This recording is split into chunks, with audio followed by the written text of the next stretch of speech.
ஏண்டி மெட்ராஸில் எந்த இடத்துல மாப்பிள்ளை இருக்காருன்னு எல்லாம் தெரியும் தானே? நீ பாட்டுக்கு கூட்டிக்கிட்டு போயிட்டு இடம் தெரியாம தான் ஆக்கி விட்றாதடி. எனக்கு வேற வழி தெரியாது. அது சின்ன ஊர்லடி, பெரிய ஊர், கடல் மாதிரி இருக்கும். அதில் எது எங்கே இருக்குன்னு அவங்களுக்கே கண்டுபிடிக்க முடியாது. நம்மளாம் புது ஆளடி. ஒரு ஃபோன் எடுத்தாலே உலகமே கைக்குள்ளே இருக்க மாதிரிம்மா. அவ்வளோ பெரிய உலகமே கைக்குள்ளே இருக்கணும் போது சென்னை என்ன ஏமாத்துறான்? போய் அந்த ஆளை பாரு, சட்டையை பிடிச்சி உழுக்குன்னு உலுக்கி எடுத்து போடுறேன். வண்டியை நிறுத்துங்க. என்ன என்ன ரெண்டு பேரும் படியை எடுத்துக்கிட்டு எங்க கிளம்பிக்கிட்டு இருக்கீங்க? என் புருஷனை பார்க்கறதுக்கு. புருஷனை பார்க்கவா? எங்க? சென்னைக்கா? அப்புறம் என் புருஷன் எங்க இருக்காரு? அங்கதானே இருக்காரு. அதான் அவரை பார்க்கறதுக்கு போறேன். ஏம்மா என்னம்மா பேசிக்கிட்டு இருக்க? கொஞ்சமாவது யோசிச்சு பேசு. என்ன இப்படி? சென்னை என்னது இங்க இருக்கிற ஆண்டிப்பட்டி அரசம்பட்டி மாதிரியா? அது அவ்வளோ பெரிய ஊரு. அங்கெல்லாம் போய் உன் புருஷனெல்லாம் தேட முடியாது. சனி ஞாயிறு அவனே வருவான். சரியா? கம்முன்னு வீட்டோட இருங்க. இன்னும் 2 நாள் பொறுத்திருக்க மாட்டீங்களா? இங்க பாருங்க, என் புருஷன் அங்க என்ன பண்றாரோ ஏது பண்றாரோன்னு ஒவ்வொரு நாளும் நெருப்ப வயிற்றுல கட்டிக்கிட்டு இருக்கிறதா இருக்கு. அதனால நான் போய் தான் ஆகணும். ஏமா அங்க உன் புருஷன் வேலை செஞ்சு சம்பாதிக்கிறதுக்கு தான் போயிருக்கான். தப்பு தண்டா பண்றதுக்கு போகல. ஏமா என்னம்மா நீ பேசிட்டு இருக்க? புள்ள தாச்சு புள்ளமா, நீ சாதாரண ஆள் கிடையாது இப்ப. சரியா? 2 உயிர், நீ ஒத்த உயிர் கிடையாது. பஸ்ல போய் ஏதோ ஒண்ணு கிடக்க ஒண்ணு ஆகி போச்சுன்னா ஒன்னும் பண்ண முடியாதுமா. அதெல்லாம் எங்களுக்கு தெரியும், நாங்க பாத்துக்கிறோம். ஏமா உனக்கு சொல்றது புரியுதா புரியலையா? இங்க காட்டு வேலை செய்யறேன், மேட்டு வேலை செய்யறேன், புல்ல அறுக்கணும், மாடை கட்டணும், வாசலை கூட்டணும். அப்பெல்லாம் ஒன்றும் ஆகாது. இங்க இருந்து பஸ்ல போனா தான் ஆகுமா? ஐயே என்ன நீ? ஒன்று பொம்பளை பிள்ளை மாதிரி பேசு. என்ன பேச்சு பேசிக்கிட்டு இருக்க நீ? அதெல்லாம் சாதாரண வேலை கிடையாது. அதெல்லாம் நம்ம உடம்புக்கு ஒரு எக்ஸசைஸ் மாதிரி. அந்த காலத்தில் உள்ளவங்க குனிஞ்சு நிமிந்து கட்டாந்தர கூட்டவும் எல்லாம் பண்ணவும் தான் எல்லாம் நார்மலானுச்சு. அதுக்காக தான் அது பண்ணுறது. அது நார்மல்னா இதுவும் நார்மல் தான். இங்கே பாருங்க, உங்கள் பிள்ளைக்கு என்னால் சொல்லி புரிய வைக்க முடியல. நீங்கள் பெரிய மனுஷி, 1க்கு 3 பெத்து போட்டவங்க. உங்களுக்கு புரியாதுன்னு ஒன்றும் கிடையாது. சரிங்களா? அவளுக்கு சொல்லி புரிய வைங்க. ஏதாவது ஒன்று கிடக்க ஒன்றுனா ஒன்றும் பண்ண முடியாது இப்போ இருக்க சூழ்நிலைக்கு. அவரை இங்கே வேலை செய்ய சொல்லுங்கன்னா நீங்கள் கேட்க மாட்டேங்கிறீங்க. அவரை அங்கே அனுப்பி விட்டுப்புட்டு நீங்கள் மட்டும் புருஷன் பொண்டாட்டி ஒன்றா இருக்கணும். இவன் மட்டும் புருஷன் அங்கே விட்டுப்புட்டு இங்கே இருக்கணுமா? அவ எடுக்கிற முடிவு சரிதான். அவர் அங்க என்ன பண்றாரோ, யார் கூட சுத்துறாரோ. என்ன சொன்ன?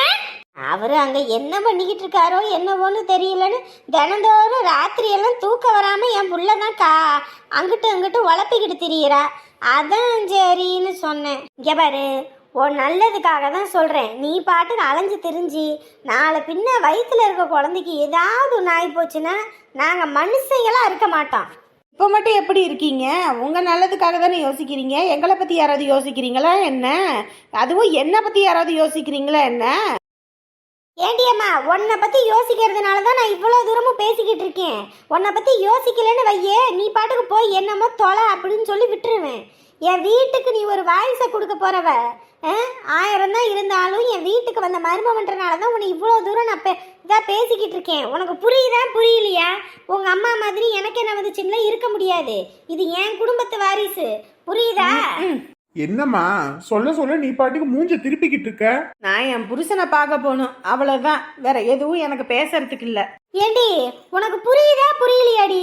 இல்ல செருப்ப சாணியில முக்கிய தலையில அடிச்சாதான் உனக்கு புரியுமா? இங்க பாருங்க, இதுக்கு மேல உங்ககிட்ட நான் மரியாதையே பேச முடியாது. என் புருஷனை நான் பார்க்க போகணும், அவ்வளவுதான். ஏமா நீ வாமா, நம்ம போவோம். அடியே சொன்ன கேளம்மா. ஏமா இப்படி பண்ணிக்கிட்டு இருக்க நீ? உன் உடம்புக்கு இது நல்லது இல்லம்மா. பெரிய மனுஷி, அவளுக்கே சொல்றது புரிஞ்சு தொலைய மாட்டேங்குது. என்ன இது பெரும் தலையெழுத்தா இருக்குது. தங்கம் விடு, நீயே எதுக்கு இப்படி ரோட்ல நின்று கத்திக்கிட்டு கிடக்குற? நமக்குன்னு ஒரு கௌரவம் இருக்கு. அவங்களுக்கு அந்த கௌரவம் அந்த இதெல்லாம் கிடையாது. எக்கேடோ கெட்டு போட்டோம், நீ விடு. ஐயோ ஆண்டவனே, எந்த நேரத்துல தான் வீட்டுக்கு காலடி எடுத்து வச்சாலோ சாமி. வெறும் அக்கப்பூர் பண்றாளே இவ. பெரிய மனுஷின்னு பேருதான், ஆனா சொத்த அறிவுன்றதே இல்லையே. தங்கம் விடுன்னு சொன்னேன். அவங்க பேச்சு நமக்கு வேண்டாம், போகட்டும். என்னமோ பண்ணி தொலையிட்டு விடு. எப்படிங்க விட முடியும்? ஓ ஓ ஆண்டவனே, அவனுக்கு போன போடுங்க, சாமிக்கு போன போடுங்க முதல்ல. பாரு, அவங்க தான் வெளியே நின்று கத்திக்கிட்டு இருக்காங்கன்னா அவங்களுக்கு அந்த மாதிரி கௌரவம் இல்லை. ஒரு காலத்தில் நான் அந்த ஊரில் தலைவராக இருந்திருக்கேன். அப்படின்னும் போது நமக்குன்னு ஒரு கௌரவம் இருக்கு. 4 பேர் பார்க்க சிரிக்கிறது இல்லை. எதுவாக இருந்தாலும் 4 செவத்துக்குள்ளே வீட்டுக்குள்ளே போய் பேசிக்கலாம். நீ வா. ஐயோ ஆண்டவனே, எந்த நேரத்தில் தான் வந்து தொலைஞ்சாலும் புள்ள கட்டிக்கிட்டு வந்திருக்கான் பாரு எப்படின்னு. ஐயோ கடவுளே. காவியா, எது பிடிச்சிருக்கு? இந்த சேலையா அந்த சேலையா? எல்லாமே நல்லா தான் இருக்கு. உங்களுக்கு பிடிச்சதே ஏதாவது எடுங்க. பாரு, நான் தான் இந்த மெரூன் கலரை நான் எடுத்திருக்கேன். உங்க ஆத்தா அந்த பச்சை கலர் எடுத்திருக்காங்க. ஏமா, நீ 4-5 இது இத்தனை சேலை கடக்கல எடுத்து போட்டிருக்காங்கல்ல, எடுத்து போடுங்க. பிள்ளைக்கு எது பிடிச்சிருக்கோ அதை எடுத்துக்கட்டும். ஏமா நீ மருமவளே, அவங்க சொல்றாங்க இவங்க சொல்றாங்கன்னு இல்லம்மா, முகூர்த்தப்பட்டு நீயா கட்டிக்கிறது. அதனால எது உனக்கு பிடிச்சிருக்கோ நீயே பார்த்து சொல்லு, நாங்க எடுத்து தரோம். இன்ன வரைக்கும் நாங்க விடிய விடிய எங்கிட்ட அது இதுன்னு தேடுனா கடைசியில உங்க மாமனார் சொல்றத பாத்தியா? சரி, அப்ப அவங்க மருமவ இஷ்டப்படியே எடுக்கட்டும். எது உனக்கு வேணும்னு சொல்லு தம்பி. நீங்களும் அப்படியே பார்த்து சொல்லுங்க. ஏன்னா அவங்க கட்டிக்க போற பொண்ணு, அப்புறம் நீங்க எதுவும் எடுக்கலன்னு சொல்லி வருத்தப்படுவா. அவர் ஒரு புடவை செலக்ட் பண்ணட்டும், எது நல்லா இருக்குன்னு நீ அதை எடுத்துக்க. உங்க நேரத்துக்கு இந்த பிங்க் கலர் சாரி நல்லா இருக்குங்க. ஓகே. எதை எடுக்க எதை வைக்கனே தெரியல. இதுக்கு பொண்ணு புள்ளி நேரடியாக கூட்டிட்டு வந்து வச்சு சேலையை பார்த்து எடுத்துருக்கலாம் போங்க. ஏக்கா என்னக்கா பேசுற? என்ன இருந்தாலும் முகூர்த்தப்பட்டு எடுக்கிறதுக்கு பொண்ணு வரலாமா? நம்ம தானே எடுக்கணும். நீங்க சொல்றது சரிதான். நம்ம எடுத்து கொடுத்து கட்டுற மாதிரி இருந்தா பரவாயில்ல. போன பண்ணி புள்ள பார்த்து செலக்ட் பண்றதை தான் கட்டுறதுன்னு போது நம்ம எதுக்கு? அதுக்கு தான் புள்ளைய வர சொல்லி எடுத்துருக்கலாம்ல. சரி விடுங்க, அந்த கோல்டன் கலர் நல்லா இருக்கு. இந்த சேலைங்களா தம்பி? ஆமா, அது கட்டினா நல்லா அழகா இருக்கும். ஆமா, நல்லா இருக்கும். ஆமா பாருங்க, இது இன்ன வரைக்கும் நாங்க பார்க்கல பாருங்க. அதெல்லாம் பார்க்க வேண்டியவங்க பார்த்தா தான் தெரியும் போல இருக்கு. இன்ன வரைக்கும் இங்கே தான் உக்காந்துருந்தோம், இதை பார்க்கல பாருங்க. செவத்த பிள்ளைக்கு நல்லா அழகா இருக்கும், அதுவே எடுத்துக்குவோம். எம்மாடி, உனக்கு அது பிடிச்சிருந்தா எடுத்துக்கமா, இல்லாட்டி வேண்டாம். இல்லைங்க மாமா, அதுவே எடுத்துக்கிறேன். ஏக்கா பாத்தியாக்கா, இன்ன வரைக்கும் நீ நானும் மாங்கன்னு இதுவா அதுவா இதுவா அதுவானோ, இப்போ மாப்பிள்ளை சொன்ன உடனேயும் அதையே எடுத்துக்கிறேன்றா. அது எவ்வளோ விலையாமா? விலையெல்லாம் எதுக்குமா நீ கேட்டுக்கிட்டு இருக்க? உனக்கு பிடிச்சிருக்குல்ல, அது போதும். இல்லை, விலை அதிகமாக இருந்துச்சுன்னா கொஞ்சம் கம்மியாக பார்த்து கேட்கலான்னு தான். ஏங்கம்மா, ரொம்ப எல்லாம் விலை அதிகம் இல்லை, 5000 ரூபா தான். ஐயோ, அவ்வளோக்குள்ள வேண்டாம். ஒரு நாள் கட்டுறதுக்கு எதுக்கு அம்புட்டு செலவு? நம்ம கடையிலேயே 25,000 30,000, ஏன் 1 லட்சம் 2 லட்சத்துக்கு கூட முகூர்த்தப்பட்டு எடுக்கிறாங்க. நீங்க என்னம்மா வெறும் 5000 ரூபாய்க்கு இப்படி சொல்றீங்க? கவியா, 10,000 இருந்தாலும் சரி 20,000 இருந்தாலும் சரி, எவ்வளோக்கு வேணுமோ அதெல்லாம் நீங்க ரேட்டெல்லாம் எதிர்பார்க்காம எடுங்க, சரியா? அந்த சேலை வேண்டாம், வேற நல்லா ரிச்சா கொஞ்சம் நல்லாவே காட்டுங்க. ஆத்தாடி, 10,000 20,000மா? அதெல்லாம் இருந்துச்சுன்னா நான் 2 வருஷத்தை ஓட்டி போடுவேன்க்கா. ஆமாம்மா, நல்ல சேலையாவே எடுங்க. அதுவும் 5000 தானே, அதை விட நல்ல வேலை அதிகமாகவே எடுத்து போடுங்கப்பா. பரவாயில்லடி, மாப்பிள்ளையும் சரி அவங்க மாமனாரும் சரி நல்ல குணமுள்ளவங்களாக இருக்காங்க. நம்ம பிள்ளை போகிற இடத்துல நல்லா இருக்கும். இப்பயே பாரு, 2 பேரும் போட்டி போட்டு மருமவளுக்கு இதை எடுக்கணும் அதை எடுக்கணுன்றாங்க. உன் புருஷன் பண்ணினதில் ஒரு உருப்படியான வேலை இதுதான். ஆமாக்கா, எனக்கும் இப்போ தான் நிம்மதியாக இருக்குது. இப்படியாப்பட்ட குடும்பத்தில் வாக்கப்பட்டு போனாதான் என் பிள்ளைக்கு எந்த குறையும் இருக்காது. தினமும் அந்த குடிகாரங்கிட்ட பேச்சு வாங்கி ஏச்சு வாங்கி அடிவதை வாங்கி என் வாழ்க்கை தான் போணுச்சு. ஆனால் என் பிள்ளை வாழ்க்கை நல்லா இருக்கணும், அது போதும் எனக்குக்கா. ஐயோ, அப்படின்னா அந்த 5000 சேலையே போதும். சும்மா எதுக்கு ஒரு நாள் கட்டிட்டு பீரோவில் மடித்து வைக்கிறதுக்கு அம்புட்டு செலவு பண்ணிக்கிட்டு? ஏம்மா, அதெல்லாம் காலத்துக்கு நமக்கு மனசில் மறக்காமல் இருக்குமா? அந்த காலத்திலேயே உங்கள் அத்தைக்கு நான் 1000 ரூபாய்க்கு சேலை எடுத்து கொடுத்தேன். இப்போ அதனோட மதிப்பெல்லாம் ஊறுபட்டது. ஆனால் அப்பயே எடுத்து கொடுத்தேன். அப்படின் போது வீட்டுக்கு வந்த மருமவளுக்கு இப்படி 5000க்கு எடுத்தால் உங்கள் அத்தை என்னை நினச்சி என்ன பண்ணுவா? அதெல்லாம் ஒன்றும் வேணாம், உனக்கு பிடிச்ச மாதிரி எடுத்துக்கம்மா. எம்பிட்டு வளனாலும் பரவாயில்ல, நல்ல சேலையாவே காட்டுங்க. ஏண்டா, இவளுக்கு 2 பேர்த்தோடையும் எங்களுக்கு அக்கப்புறு தாங்க முடியலடா. அநியாயம் பண்ணுறாடா. அதுலேயும் இந்த கிளவி இருக்கா பாரு, ஒரு நல்லதும் பிள்ளைக்கு சொல்லி கொடுக்கல. ஒரு வேலை விட்டு செய்யறதுக்கு சொல்லி கொடுக்குறாலும் இல்லையோ இந்த ஊரை சுத்துறதுக்கு கிளம்பிட்டு அழுகடா அங்க வரதுக்கு. என்னம்மா பேசிட்டு இருக்கீங்க? எனக்கு ஒன்றும் புரியல. வேலை பார்த்துட்டு இருக்கேன். இந்த நேரத்துல என்னத்த சொல்றீங்க? டேய் தம்பி, நாங்க 2 பேரும் இப்பதான் தோட்டத்துக்கு போயிட்டு வந்தோடனையும் உன் பொண்டாட்டியும் அவங்க அம்மாவும் பைய தூக்கிட்டு கிளம்பிட்டாங்க. எங்க அப்படின்னு கேட்டதுக்கு நான் என் புருஷனை பார்க்க போறேன் அப்படின்னு உன் பொண்டாட்டி சொல்லிட்டு நாங்க போகக்கூடாதுன்னு சொன்னோம். இந்த மாதிரி நேரத்துல போவாதம்மா, பிள்ளைக்கு ஏதோ ஒன்று ஆயிடும் அப்படின்னா அவ எங்ககிட்டயே வம்புக்கு வாரா. ஐயோ இதெல்லாம் பையன்கிட்ட சொல்லிக்கிட்டு இருக்காதீங்க. அவனே தூரத்துல வேலை பார்த்துக்கிட்டு இருக்கான். இப்ப அதை இதுன்னு நம்ம சொன்னோன்னு வைங்க, அவன் மனசுல அதே தான் ஓடிக்கிட்டு இருக்கோம். அதுக்கப்புறம் அவனுக்கு என்ன ஆச்சோ ஏதாச்சோன்னு பதட்டத்துல ஏதோ ஏதோ கணக்கு போட்டான்னு வைங்க, அப்புறம் அவனுக்கு தாங்க வேலையில பிரச்சனை. இதெல்லாம் ஒன்றும் சொல்ல வேணாம், நீங்க கம்முன்னு இருங்க, நான் பேசிக்கிறேன். என்னம்மா என்னப்பா சொல்லிக்கிட்டு இருக்கீங்க? எனக்கு ஒன்றும் புரியல. இல்லடா, உன் பொண்டாட்டிக்கு உன்னை பார்க்கணும்னு தோணுதான், அதனால அவங்க அம்மாவை கூட்டிக்கிட்டு அங்கே வாரா. என்னன்னு கொஞ்சம் பார்த்துக்க. மா எதுக்குமா இங்க? நாங்களும் தடுத்து பார்த்துட்டோம், கேட்க மாட்டேங்கிறேன், உன்னை பார்த்தே ஆகணும்ன்றா. இதுக்கு தாண்டா நான் அப்பயே உங்ககிட்ட சொன்னேன், ஒரு வீட்டை பொண்டாட்டியை கூட்டிட்டு போய் வச்சுக்க அப்படின்னு. அதையும் கேட்க மாட்டேன்ட்டேன். சரி எந்த பொழப்பு வேணா இங்கே வந்து இருனாலும் இருக்க மாட்டேங்கிறேன். 2 பேரும் என்ன பண்றாங்கன்னே எனக்கு ஒன்றும் புரியலடா.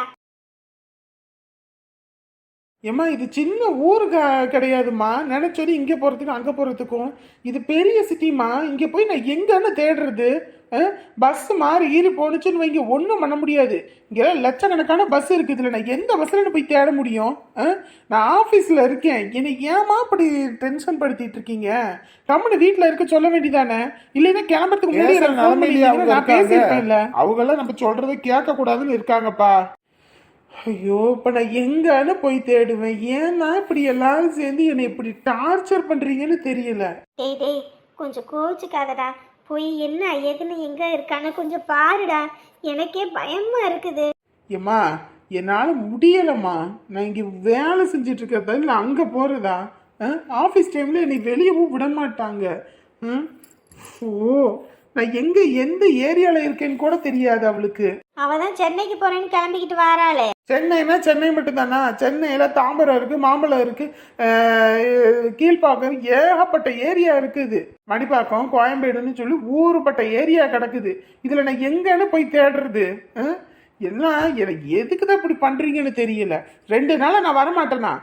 என்ன உன் பொண்டாட்டி கேட்காம போனதுக்கு நாங்க என்னடா பண்ணுவோம்?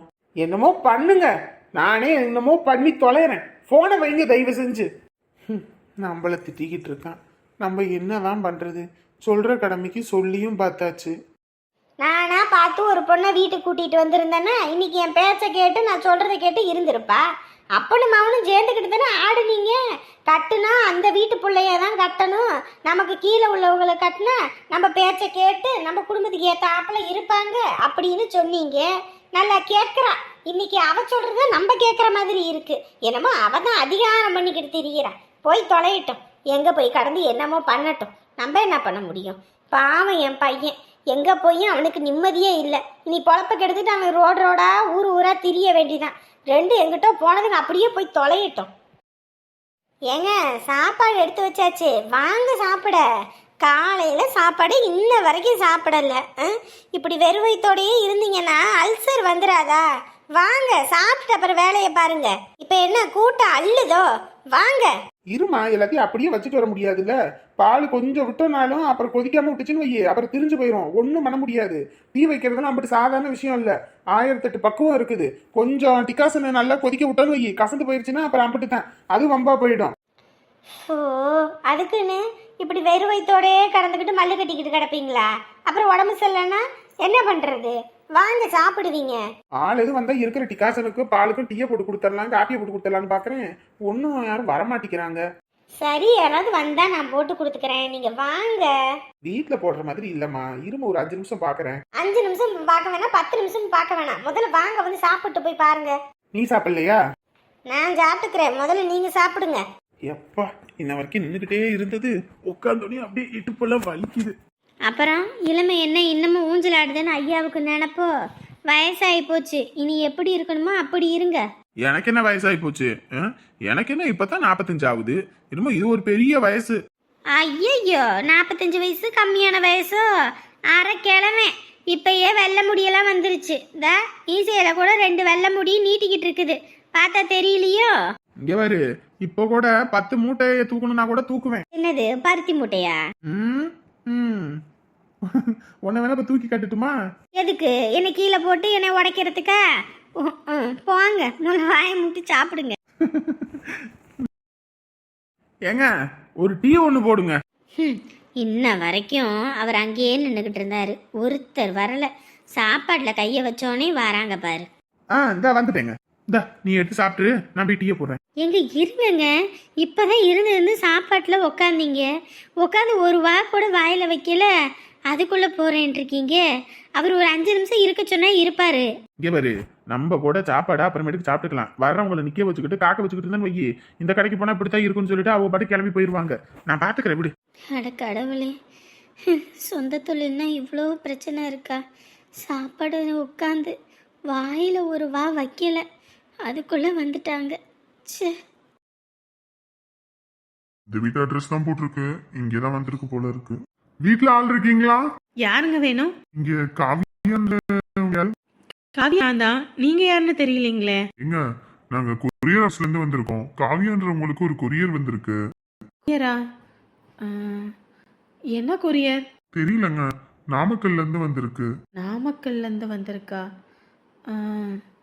நாங்க எந்த கொரியரும் எனக்கு அனுப்புறதுக்கு ஆள் இல்லைங்களே.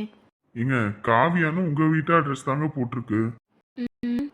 ஃபோன் நம்பர் கூட போட்டிருக்குங்க. 9047213108. ஆமா, அது என்னோட நம்பர் தான். உங்களுக்கு தான் வந்திருக்கு. புடிங்க. யார் அனுப்பின பார்சல்னு வேற தெரியலையே. நாமக்கல்னா? ஓஹோ, அப்ப அவர் தான் அனுப்பியிருக்காரோ? இப்பதான் நல்லா புரியுது. நாமக்கல் அடுத்து தானே திருச்செங்கோடு இருக்கு. ஆஹா, அப்போ அவர் தான் எனக்கு ஏதோ சர்ப்ரைஸாக பிளான் பண்ணி அனுப்பியிருக்காரு. என்னன்னு தெரியலையே. ஏதோ ஃபோட்டோ மாதிரி இருக்கு. ஓஹோ, அப்போ எனக்கு தான் ஃபோட்டோ ஏதோ சர்ப்ரைஸாக அனுப்பியிருக்காரா? ஃபோட்டோகிராஃபருன்றத நல்லா ப்ரூவ் பண்ணுறாரு. ஐயோ ஐயோ, என்ன ஃபோட்டோன்னு தெரியலையே.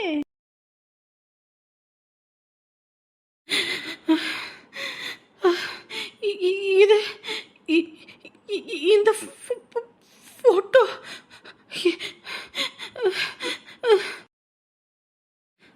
இது இது அந்த வாசுதா அனுப்பியிருக்கான் போல இருக்கு.